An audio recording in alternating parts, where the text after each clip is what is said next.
Office जला है और जहाँ में हमारे वर्कर्स को पीटा गया है, मारा गया है, मैं उनके पास जा रहा हूँ और उनके साथ मैं देखूंगा। यहाँ में पार्टी ऑफिस जलाया गया है, अभी खुमलुंग में भी पार्टी ऑफिस को तोड़ा गया है। मैं जाके वहाँ में सिचुएशन का स्टॉप करूँगा। अभी जो सिचुएशन ऐसा हो रहा है दोनों पार्टी में, अब इसमें क्या मैसेज देंगे? मेरा एक ही मैसेज है कि जो लोग किसी का पार्टी ऑफिस जलाते हैं, एक दिन सीपीएम का फ्लैग था, शायद कोई टाइम कांग्रेस में ज्वाइन किया होगा, कोई टाइम मोथा में आया होगा, आज बीजेपी में है। लेकिन गुंडा का कोई पार्टी नहीं होता है।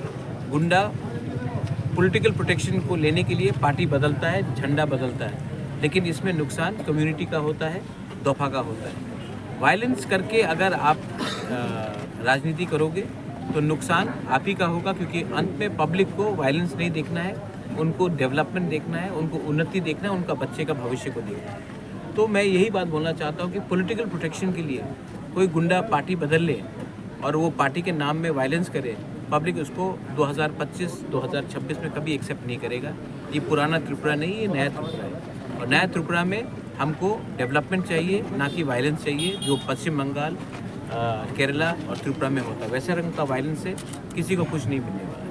ये ऐसा मिसक्रेंट लोगों को क्या एक्शन लेंगे आप? उनको तो अगर मेरे हाथ में डंडा हो तो मैं उनके अपने हाथ से उनको पीट के उनको जेल में डालूंगा, क्योंकि ये मिसक्रिएंट, उनका कोई पार्टी नहीं है। उनको गुंडागर्दी करना है, एक्सटॉर्शन करना है, धंधा करना है पार्टी के प्रोटेक्शन में।